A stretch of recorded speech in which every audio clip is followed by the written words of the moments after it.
Welcome to the Exam Study Expert Podcast, helping you ace your exams at school and university through the psychology of high performance and the science of studying smarter, not harder. It's my pleasure to introduce your host, the Cambridge-trained memory psychologist and exam success coach, William Wadsworth. Hello and welcome to the Exam Study Expert Podcast and to our current series on memory and learning. Just before I get into today's episode, I wanted to briefly summarise a few of the most important principles from cognitive psychology, the science of how the brain learns and thinks, that we've met in the series so far that can help us in our goal of studying smarter, not harder. So firstly, we've talked about the principle of spacing back in episode 145 with Dr. Carolina Cooper-Tetzel. The idea of spacing being that by repeating a learning exercise, ideally a retrieval practice-based learning exercise, which we'll talk about in the next principle, we do that multiple times with a time lag in between, and that makes the information stick better and for longer. Secondly, we have the principle of retrieval practice. That is the power of testing ourselves, pulling knowledge out of memory. We talked about that in a number of episodes in this series, including episode 149 on the fundamentals of memory with Peps McRae, and episode 154 with Professor John Dunlosky, one of my absolute academic heroes. Thirdly, we talked about the principle of cognitive load theory. Last week's episode was dedicated to that, episode 155 with Ollie Lovell, and that was a real gem of an episode. If you've not caught it yet, highly recommended. We've even touched on some of the cognitive psychology principles that I consider a little more situational, principles like interleaving or using visualizations, especially in episode 150 with Amarbir Singh Gill. It's been a fantastic series so far. I hope you've been finding it really useful. The series is drawing to a close next week with an episode on mnemonic strategies. But before then, I wanted to take a little bit of a step back and dedicate today's solo episode to a principle that's threaded throughout many of the conversations we've had in this series so far and really ties a lot of it together in one kind of unifying framework. That is the principle of desirable difficulties. The idea that the most effective learning should be a bit of a stretch, but not impossible. Now, before we get deep into the content today, if you've not listened to the previous episodes in the series, you may want to check those out before listening to today's episode, particularly if you're still relatively new to some of the principles I've been talking about so far, like the idea of spaced retrieval practice or of cognitive load theory. If you're not already familiar with those ideas, then you may find the synthesis I'm going to offer in today's episode a little bit cognitively overwhelming, and you may risk getting a little bit confused. This was an especially important practical takeaway that came up in last week's episode, the one on cognitive load theory, namely that it is very difficult to learn new ideas if our pre-existing knowledge and understanding is a little bit wobbly. By strengthening the prior knowledge, it's much easier to build on it and grow out our web of understanding. So if you need to take a moment to go back and listen to any of the previous episodes to get a better idea of what I mean by cognitive load theory or spacing or retrieval practice, I'd suggest taking a moment to do that now, going back to the relevant episodes, having a listen, and then you can come back and enjoy this one. But if you are already comfortable with those ideas, or maybe you've gone and done some pre-listening and now you're rejoining this episode, I think you'll find this episode has a really satisfying synoptic flavour to it, tying together many of the strands we've been exploring in previous weeks. And as always on the Exam Study Expert podcast, it should be packed with practical takeaways to make you more effective in your learning. So let's dive in. So what do we mean by desirable difficulty? Well, the term was first coined by psychologist Robert Bjork in 1994. At its heart, the idea is that if we want to learn effectively, which I think we all do, then we want our learning to be somewhat effortful. At first, this may seem like a slightly counterintuitive idea. Our brain normally likes to look for ways to make things easier, not harder. But to use a bit of an analogy, let's think about a physical workout for a moment. If you were hitting the gym for any kind of training session, you would want to be pushing yourself. You'd want to be running or pedaling hard in a cardio session such that you got your heart rate up. Or you'd want to be adding the correct weight to a dumbbell or resistance machine for you such that each rep is somewhat challenging for you to perform, though crucially not impossible. So we add enough weight to the bar such that it's hard to lift, and that after 10 lifts, you feel tired and you can't do any more, but we don't add so much to it straight away that we can't lift it at all. It's a little bit like that in our learning. I've coined the term Goldilocks effect, which I use quite a lot in my teaching to describe what we're aiming for here. So Goldilocks effect, the reason I call it that, you may be familiar with the famous fairy tale, in which one porridge was too hot, one was too cold, and one was just right. Our learning doesn't want to feel too easy, but it doesn't want to feel impossible either. It wants to feel just right. So a bit of a stretch, but not so much that we can't do it. Let me give you a quick example to demonstrate what we're aiming for here. So I think I've used this on the podcast before, but not for a very long time. And it's well worth revisiting, particularly if you haven't heard it before. So I'm going to ask you 3 questions. If you're with a pen and paper, then you might want to consider writing the answers down, or otherwise just try and answer the questions in your head. So the first question is, what did you have for breakfast today? Just take a moment to answer that in your head, or if you want to write down the answer, you can do. What did you have for breakfast today? Anything you ate or drank first thing in the morning. The next question is, what did you have for dinner a month ago? So subtract 1 month from today's date. So if it's May 16th, go back to April 16th. What did you have for your dinner, your evening meal on that date? And then finally, what did you have for lunch 2 days ago? And if you can't get lunch 2 days ago, then at least try for lunch yesterday. Have a little rummage around in your memory, see if you can get it. So it's one of my favourite little exercises to do live in a workshop, because you can really see the effect very strongly in the room. When I ask people what did they have for breakfast today, everyone can start writing the answers down straight away. Like, everyone remembers, particularly if the workshop is first thing in the morning. If we do what we had for dinner a month ago, then most people can't remember it. Now, there may be exceptions to that. Maybe it was your, sister's birthday and you all went out for a meal or something. Or, you managed to figure out that it was a Monday and, Monday is jacket potato night in your household or whatever it is. But generally speaking, 30 days ago, absent any of those kind of clues, is too long ago for people to have memory of particular event, what they had to eat or drink. Lunch 2 days ago, though, is a really interesting one, because most people can't remember that instantly, but if you take a few moments to think about it, then the answer comes. So, I'll look around the room and I'll see people with their eyes scrunched up in thought. Then you sort of start to see flashes of recollection coming to people after 5 seconds, 10 seconds, 20 seconds, 30 seconds. So that final example, lunch 2 days ago, is an example of what I'm talking about when I say learning should be effortful, a bit of a stretch, but not impossible. So one of the principles we've been talking about in this series is the principle of retrieval practice. So when we're doing our retrieval practice, we're pulling knowledge out of memory, testing ourselves, quizzing ourselves in some way. And what I'm saying here with this Goldilocks effect is the best retrieval practice shouldn't be too easy, like breakfast today, but it certainly shouldn't be too difficult either. There's no point in doing it if it's all impossible, like dinner a month ago. Ideally, the best retrieval of all should feel like a bit of a stretch. You've got to rummage around in your memory a little bit to find the answers, but it's not impossible. So like lunch 2 days ago. We can use a number of levers to modulate the difficulty. So if it's too easy, things we can do to make it harder. If it's too hard, things we can do to make it easier. There's 5 main strategies I want to talk to you about in particular. The first one, I think, is the most important and the most powerful, and that's the idea of spacing. So when we're doing our testing, when we're doing our retrieval practice, if we're finding things too easy, so let's say you're going through a set of flashcards and you're getting every single one of them right with no hesitation, not breaking a sweat on any of them, then that's a sign that, maybe your learning is a little bit too easy. It's not desirably difficult. You haven't got enough weight on that bar. And so, it's not the worst thing you could be doing with your time, but that learning would be stickier. It would stick for longer if you make it a little bit more of a challenge. So we can use the idea of spacing to get it more of a challenge for you. So put that set of flashcards to one side, come back to it tomorrow or next week.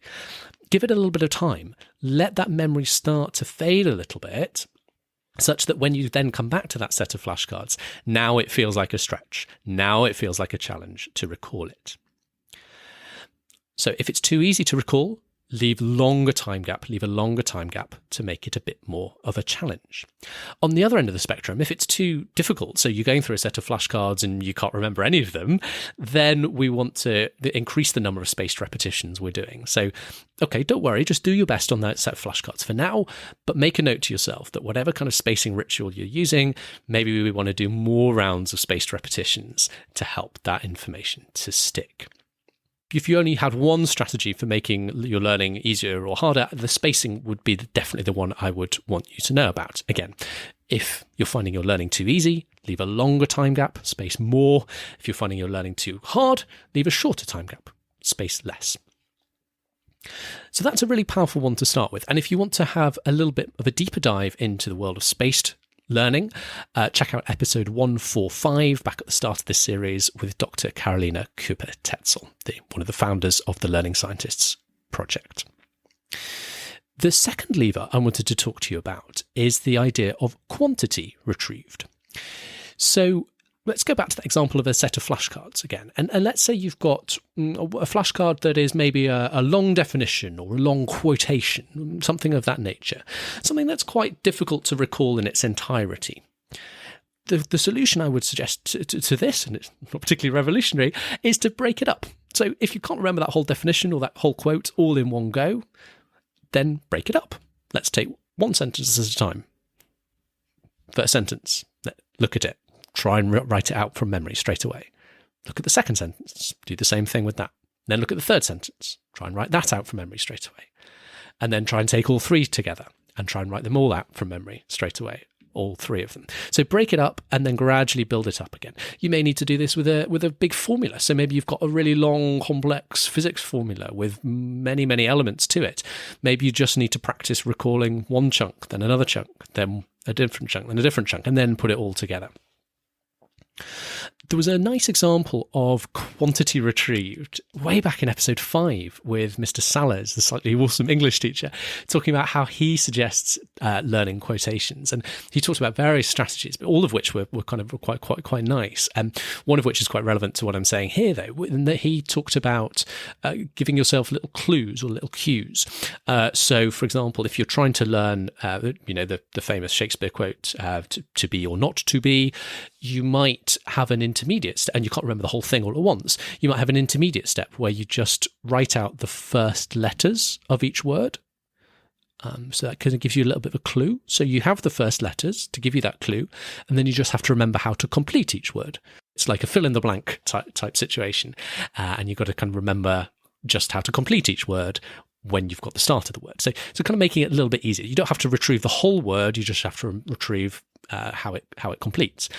And then as you grow more successful with that, you can take those clues away. You can take those training wheels away and practice doing the whole thing, to be or not to be, fully from memory without the clues. There's a couple of different variations on the idea of quantity retrieved. So again, if it's too difficult, looking for ways to break it up and either remember just parts of it at a time, or look for little ways you can give yourself little clues, or perhaps give yourself part of the answer and you have to retrieve the missing parts. The third lever I wanted to talk about links in quite closely to what we were just describing there, and it's the idea of mnemonic devices. Mnemonic devices are strategies that can give you a clue to help you remember things. So there's lots of different kind of mnemonics out there. It's a topic we're going to be diving into in more detail in next week's episode with Anthony Mativier. That should be a really good one. Looking forward to that. But for today, I wanted to talk about what for me is my favourite mnemonic device, because it's so flexible and so powerful, so useful for learning academic information generally. And that's the time-honoured strategy of looking for the first letters of the keywords and seeing if they spell out some kind of word, even if it's a nonsense word. So you may be familiar with the BODMAS or PEMDAS example. Many of us learned that back in primary school or elementary school when we were learning about the orders of operators in maths. if you grow up in North America, you may be familiar with the acronym HOMES, that stands for the Great Lakes of North America. I remember using an example with a client, a coaching client of mine who's studying for a business exam, and we came up with the mnemonic Argon VFIT, which stood for the parts of the income statement which are otherwise quite easy to get confused, because there's lots of different kinds of profit. There's like gross profit, operating profit, net profit, and it's very easy to it's not intuitive which order they go in. There's no kind of intuitive flow to which one comes first in the income statement. But having that little clue, Argon, means that just very easily tells you revenue goes first, then it's gross, operating, net profit, respectively. That's a really helpful way just to give yourself a little bit of a clue as to the order those will go in. And again, with that example, Argon VFIT, that's a good example of what I'm saying. Like, it won't always be a real word. You won't always be able to make a real word out of it. Sometimes it's just a nonsense word. But even just having a nonsense word, particularly if you can pronounce it, helps that information to stick, helps give you a little bit of a clue to help you out in remembering. So generally when I'm talking to clients about, if there's a particular flashcard they're struggling to learn, often it will be a flashcard where there is a list involved. So you have a list of multiple elements, maybe a set of advantages or disadvantages, or a set of steps in a process or factors. Often it can be really helpful to try and identify, is there a keyword in each of these items in the list? What letter does that keyword begin with? And then what do those letters spell out? Is it some kind of nonsense word? Or even can I just spot some kind of patterns in those letters? So, I remember one example, like it began CVV, and that's obviously not even a nonsense word. You can't pronounce that, but it sounds a bit like CV with an extra V. So CV, curriculum vitae, like a resume that you'd hand into an employer. So any ways you can give yourself these little clues, spot these little patterns in the letters, that can be a really useful strategy for learning things like lists. The fourth lever I wanted to talk about is interleaving. So this is another sort of more situational one, a little bit like the previous one. It's quite situational to when you have lists of things to learn. Interleaving is more situational to quantitative material, problems. To describe what we mean by interleaving, the best way is to firstly explain the opposite of interleaving. So the opposite of interleaving is blocking. That's where we do large blocks of learning, large blocks of practice on one kind of problem, then a second kind of problem. So, for example, if you were doing basic calculus, you might do a set of problems on differentiation, maybe for an hour or for a whole morning, whatever. And then you would go and do a set of problems on integration, maybe that afternoon. So that's blocked practice, where you're doing a whole block of one kind of problem at a time. Interleaving is when we start to jumble it up. So rather than doing just one kind of problem in each block, we do a mix of those two different kinds of problems, mixed up, jumbled up, interleaving back and forth between the two types of problem. So we might do one or two differentiation problems, then switch over and do one or two integration problems, and keep alternating back and forth. Interleaving makes learning harder. It makes it feel harder. It makes it more effortful. It makes it desirably difficult.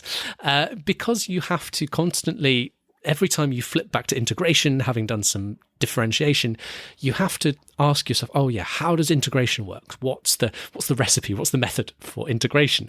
Having just been doing some differentiation. It makes your brain work a little bit harder. And so it's often a good way to help prepare you for the test or the exam. It helps you learn the methods more robustly. You're less likely to forget them. You're less likely to get confused between them when you get into that test or exam. So you tend to do a lot better in the test or exam when you have done some interleaved practice. It's a little bit harder practice, it's more challenged practice, but it leads to much better learning. Great example of the idea of desirable difficulty in action. Now, remember the Goldilocks effect, that spectrum has two ends to it. If it's too easy, we want to make it a little bit harder for ourselves, so build in some interleaving, but only up to a point. So we wouldn't want to use interleaving if we can't solve the problems on their own. So, if you can't even do one differentiation question on its own, that isn't the time to start interleaving with integration and make it more challenging for yourself. So it's desirably difficult. It's not just making it randomly, difficult for yourself without gain. It's adding in more challenge when we find things doable, but not when we don't. So if you can't do the problems on their own yet, just keep doing blocked practice until you can solve at least that first differentiation question.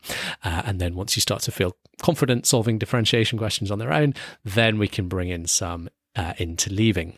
So if you're finding your maths practice, your problem-based practice straightforward, then you could try interleaving problems, particularly two related kinds of problems, switch back and forth between practicing one type of problem then the other.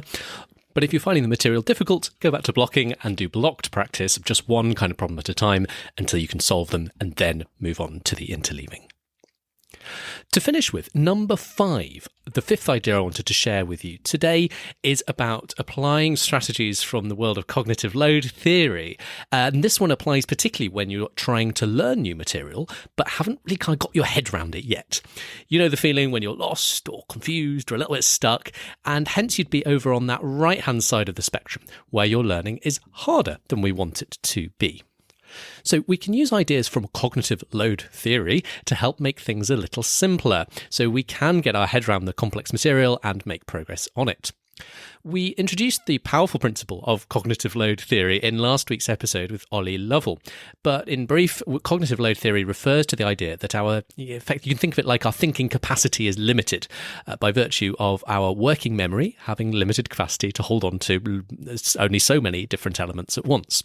Working memory, of course, being that brain system that holds on to and manipulates any ideas that you are thinking about right now. Whatever you're thinking about right now, it's working memory that is holding on to those ideas. Here are a handful of particularly helpful ideas from cognitive load theory to round off this episode to help you make progress and get you unstuck when you're otherwise finding the material confusing.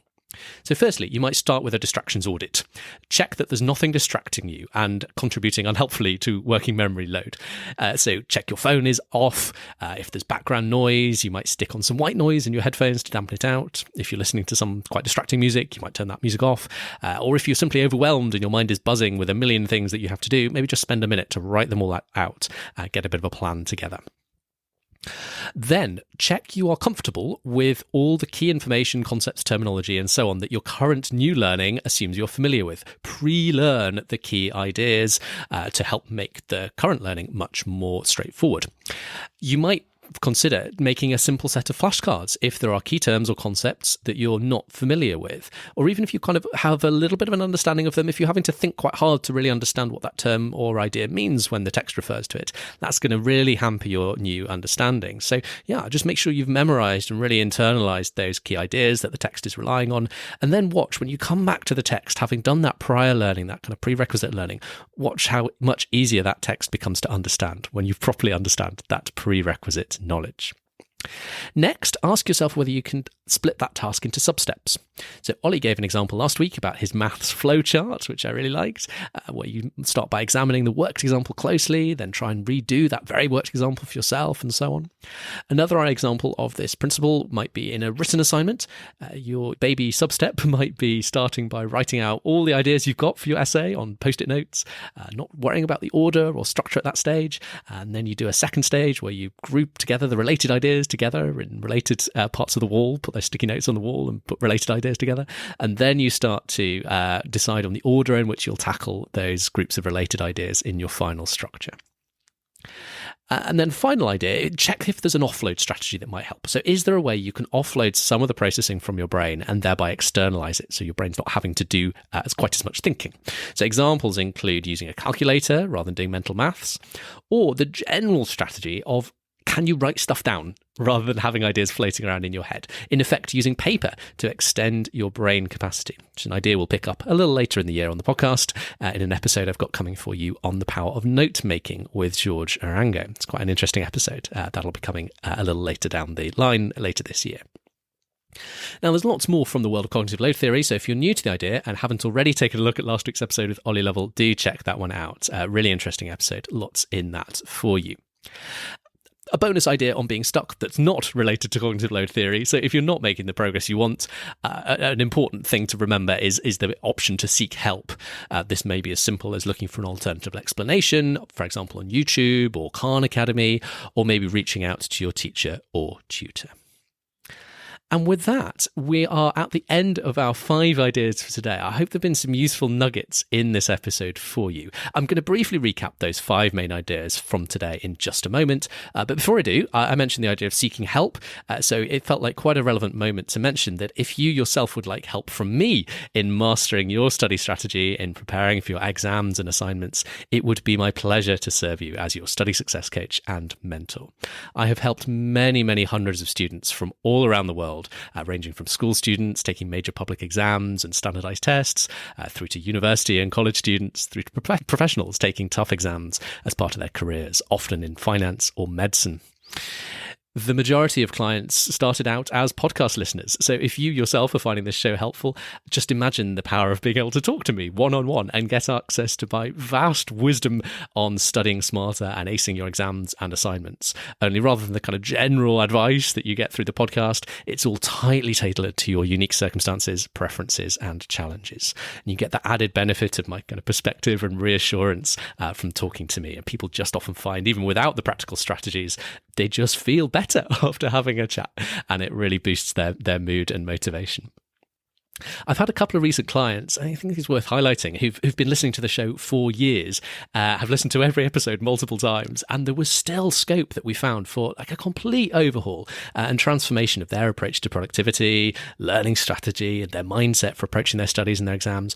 And kind of having gone through all that, we massively increased their ability to make progress, learn faster, remember all of the things they needed to know, and ultimately succeed in the exams they were preparing for. So if you'd like to benefit from my support as your coach, it probably might not cost as much as you think.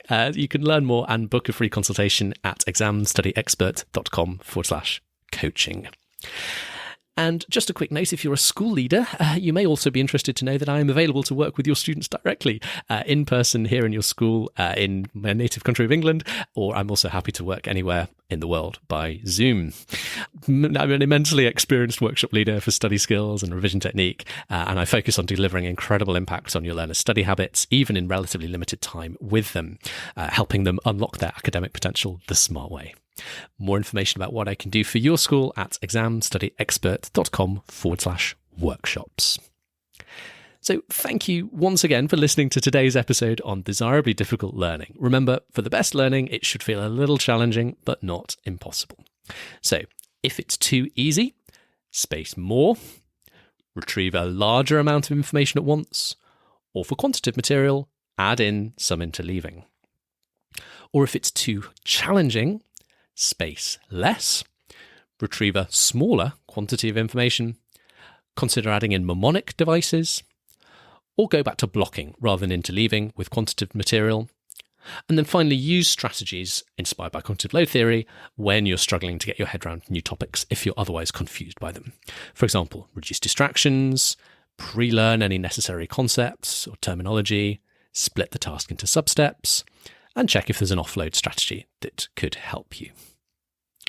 Thank you so much, as always, for listening today. Please do join us again next week for more on the world of mnemonic strategies, which should be a great way to close out the memory and learning series on the Exam Study Expert podcast this season. I hope to see you for that week's episode next time. For now, I just want to wish you every success, as always, in your studies. Thanks so much for listening, and very best of luck. You've got this. If you've got exams coming up, you can now get all of William's favourite tips and tricks to save you time and get you higher grades, all in one handy cheat sheet. Grab your copy at examstudyexpert.com/free tips. Thanks again for listening, and see you soon.